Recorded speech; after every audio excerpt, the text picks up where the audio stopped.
आर्यवर्त का अर्थ है आर्य होने का जो व्रत ले। तो प्रश्न उठता है कि आर्य कौन? आर्य उसे कहते हैं जो श्रेष्ठ महान योगी, सज्जन, गुणवान, कृपालु और जो नियमों का पालन करने वाला हो, उसे आर्य कहते हैं। और जो नियमों या योग कहें जिनमें ये गुण नहीं हो, वे अनार्य हैं।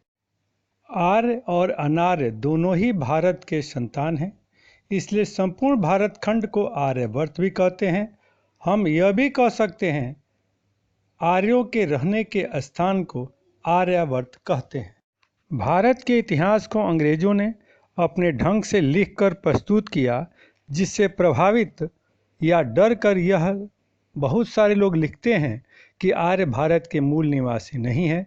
मैं इनमें इनका कोई दोष या गलती नहीं मानता, क्योंकि अंग्रेजों ने भारतीयों को ऐसी अंग्रेजी की घुट्टी दवा पिलाई है कि हम भारतीय आज भी इस दवा के असर से मुक्त नहीं हो पाए हैं और आज भी अपने को अंग्रेज बनाने में लगे हुए हैं।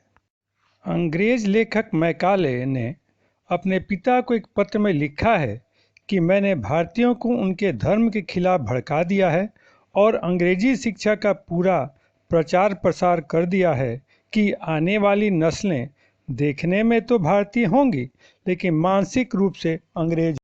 मैक्स मूलर जो संस्कृत विद्वान नहीं था, उसने अपने मनगढ़ंत तरीके से वेद का अंग्रेजी में अनुवाद कर तथा कथित अंग्रेजी ज़्यादा हिंदुओं को भारत के सच्ची इतिहास से अलग कर व्याख्या गढ़ दी और उसका परिणाम यह हुआ कि हिंदू ईसाई बनने लगे और अपने गौरवपूर्ण इतिहास से मुंह मोड़ने लगे। कुछ लोगों का विचार यह है कि आर्य लोग ईरान से आए, जबकि ईरान के लोग इसका खंडन करते हैं और कहते हैं कि आर्य हिमालय से उतरकर ईरान में बस गए, जो सही भी लगता है। जबकि बाल गंगाधर तिलक उत्तरी ध्रुव से तो पंडित जवाहरलाल नेहरू मध्य एशिया से आर्य का आया हुआ कहते हैं। दोनों के विचार आर्यों के संबंध में अलग अलग है। इससे लगता है कि दोनों ही अपनी जगह सही नहीं है और इनका कार्यकाल भी अंग्रेजों का समय का है। एक वामपंथी लेखक राहुल संकीर्तन, जो अपने जीवन का काफ़ी समय विदेशों में व्यतीत करते हैं, वे इससे प्रभावित होकर लिखते हैं कि हम आर्य विदेशी। गांधी जी दक्षिण अफ्रीका के विधानसभा पत्र में लिखते हैं कि हम भारतीय होने के साथ यूरेशियन भी हैं और हमारी नस्लें एक हैं। इससे पता चलता है कि गांधी जी के विचार में भारत से लोग यूरेशिया में गए। जो इतिहास ब्रह्म समाज के प्रखर नेता श्री सुभाष चंद्र सेन ने 1877 में कलकत्ता के एक सभा में कहा था कि अंग्रेजों के भारत आने से सदियों से बिछड़े चचेरे भाइयों का पुनर्मिलन हो गया। इससे भी पता चलता है कि अंग्रेज चचेरे भाई हैं, न कि भारत के मूल निवासी। आर्य हैं अर्थात यहाँ से गए हुए आर्य परिवार के लोग हैं।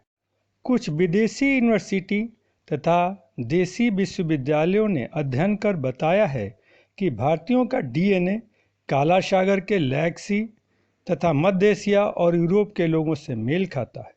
इससे भी यह पता चलता है कि आर्य भारत खंड के मूल निवासी हैं और यहीं से ईरान के रास्ते यूरोप होते हुए काला सागर के साथ साथ पूरी दुनिया और विश्व में फैल गए।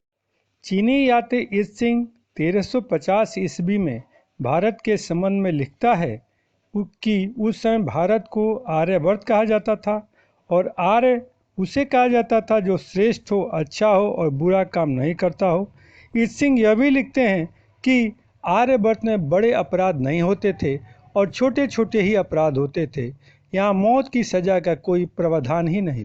इस प्रकार यह बात प्रमाणित होता है कि आर्य भारत के मूल निवासी थे, जो सभ्य, पढ़े लिखे, शिष्ट और ईश्वर पर विश्वास करने वाले, हवन करने वाले थे, पूजा पाठ करने वाले थे, जो हमारे पुराणों से भी सिद्ध होता है।